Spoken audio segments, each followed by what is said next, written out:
So the next one is the response to the petition received on food choices, and we have a public speaker, Linda Newbury. Would you like to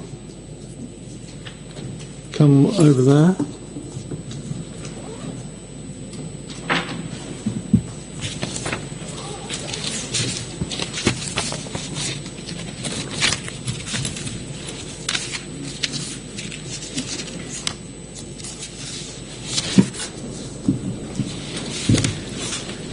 Thank you, Chair, and thank you, members, for this chance to speak again, and particular thanks to the compilers of the report. It's heartening to read of the acknowledgement that food must be included in climate policy. However, point 3.2 of the report says it is understood that intensive animal agriculture is a significant contributor to emissions from the food sector, and that some reductions in consumption in meat and dairy are likely to be required. That needs amending to "are required." The science is incontrovertible about that. Emissions from the food sector, especially animal agriculture, are as significant as those from transport.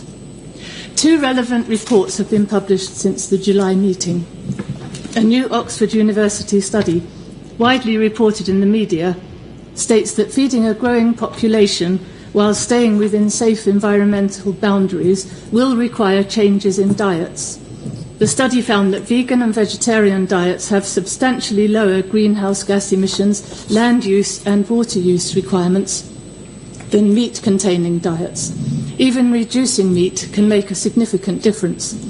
It quotes the UK Committee on Climate Change: "If the government is to achieve its ambitious targets for carbon reductions, then rapid progress must be made across all sectors, implementing measures to encourage consumers to shift diets."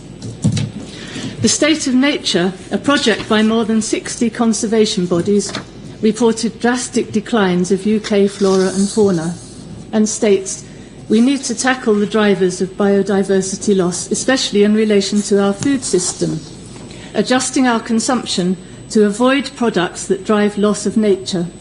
The urgent need to adapt our diets is impossible to ignore." I recently attended the Cherwell Food Summit, a morning of discussions about sustainable, affordable food for everyone. Many of those present are doing admirable work, running community kitchens, food hubs and allotments, and teaching cookery skills. There was much talk of sustainable food, but both here and in your report, clarity is needed about the meaning of sustainable.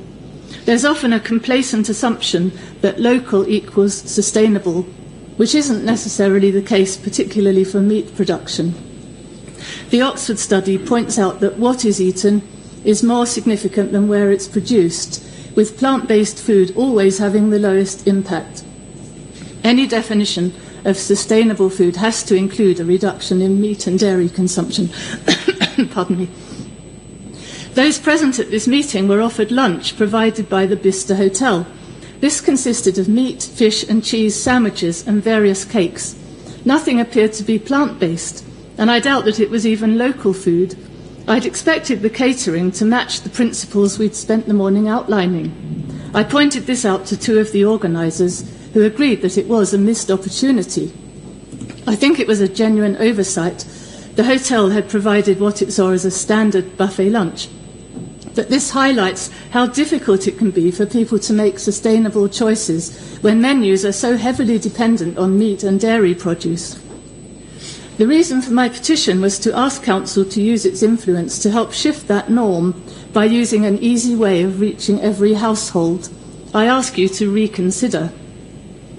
When catering for events like the Bicester one, or for the Chair of Council's fundraising dinner, it's not possible to be neutral on food. Either you serve a meal that's predominantly meat and dairy, which sends the message that Council may talk about climate leadership but has no intention of putting it into practice, or you serve plant-based food, which shows the way forward to sustainable eating and that meat and dairy needn't be the expected norm. So I'd like to finish with a new question. Will Council, in line with its declaration of climate emergency, please undertake from now on to serve predominantly plant-based food at its functions and events. Thank you. Thank you.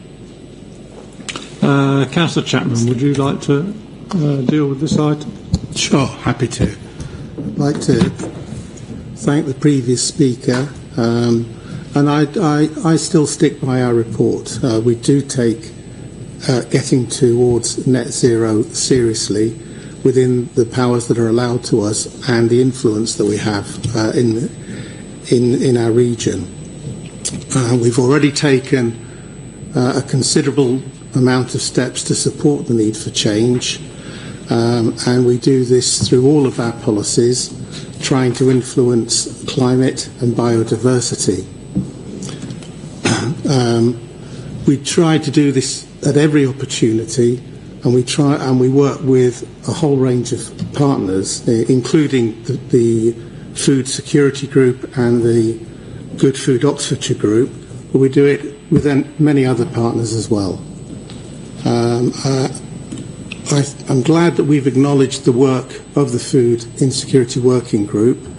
I think there are two aspects to how we do that, and we'll come on to it in more detail further in the agenda. I think the Food Insecurity Group is more, if you like, tactical, short-term, dealing with the emergency, which we set out in the full council motion probably 18 months ago, last July. And working with Good Food Oxfordshire, looking for more strategic answers. I will say that I'm biased towards the things that have an effect on the emergency shorter term, and that's because the effects of the economic squeeze are serious and they're here with us now. And we can do more to directly affect that. And so I'm glad that we do focus on that. But it's not to say we ignore the strategic element. We are working on that as well. Through the climate change framework, we've committed to driving towards net zero, and we do this by increasing biodiversity net gains, supporting investments in tree cover, and encouraging improvements on intensity of local agriculture. And I would say with a couple of other members, we are increasingly recognising that the intensity is the thing that maybe we can have an effect on. On the 6th of November, a more detailed action plan on climate change, including all of these elements, will come to executive for consideration. Okay, thank you. Any other member comments on this item? Councillor Reeves. Thank you, Leader. Just very briefly, I think in deference to the previous speaker who's obviously taken the time and the trouble to come to speak to us tonight, it would be helpful if, via Democratic Services, the evidence to which she referred could be circulated to colleagues. Yes, I agree. I'd also say... go on. Oh, I beg your pardon. Councillor Moore. Thank you. I'd like to second Councillor Reeves there, because I would also like to see evidence that shows, for example, that a monoculture of wheat is better than the way that they produce meat at the Knepp estate in Sussex, because I think when you look at studies, a lot of the original studies that I've seen relate to cows on feedlots in Texas or Australia that are not grass-fed, for example.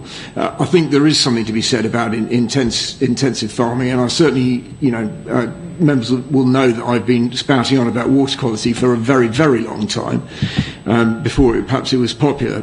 But certain, for example, chicken farms, intensive chicken farms, have caused quite a lot of issues around water pollution, particularly in the Wye Valley.